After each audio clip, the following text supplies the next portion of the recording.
L'insuline est une hormone très importante pour le corps. Elle est unique dans son rôle. Le pancréas la produit dès avant la naissance et elle sert au corps à se construire, à se renforcer et à fonctionner. Grâce à elle, le corps utilise et met en réserve l'énergie de l'alimentation. Elle joue un rôle complètement unique, irremplaçable pour l'utilisation des sucres avec, lorsque l'insuline se lie sur son récepteur sur les cellules de l'organisme, l'ouverture des transporteurs au glucose qui permettent aux cellules de capter, d'utiliser le glucose qui est dans la circulation.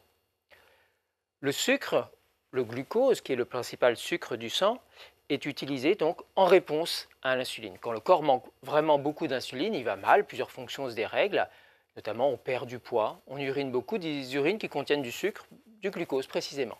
Quel que soit le type de diabète, quand le corps manque trop d'insuline, il faut la lui apporter. Le plus souvent par une goutte que l'on dépose sous la peau et qui passe dans le sang, d'où l'insuline peut agir sur les cellules dans tout le corps. Rapidement, l'organisme va mieux.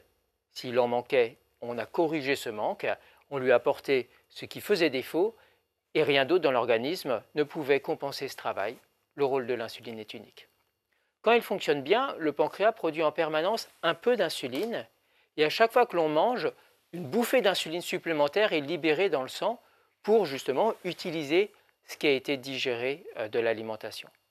Lorsqu'on doit remplacer cette production d'insuline soi-même, lorsque la production, elle, fait défaut, on utilise de l'insuline lente pour imiter la petite production permanente et de l'insuline rapide pour imiter les pics libérés au repas. Dans ce cas-là, chaque fois qu'on mange, on fait de l'insuline rapide. Comme le nom l'indique, l'insuline lente agit lentement, sur 24 heures en général, depuis la petite goutte que l'on a déposée sous la peau, l'insuline diffuse lentement, tandis que la goutte d'insuline rapide est un peu différente et va pouvoir passer dans le sang rapidement. Elle commence à agir en quelques minutes après que l'on a déposé sous la peau.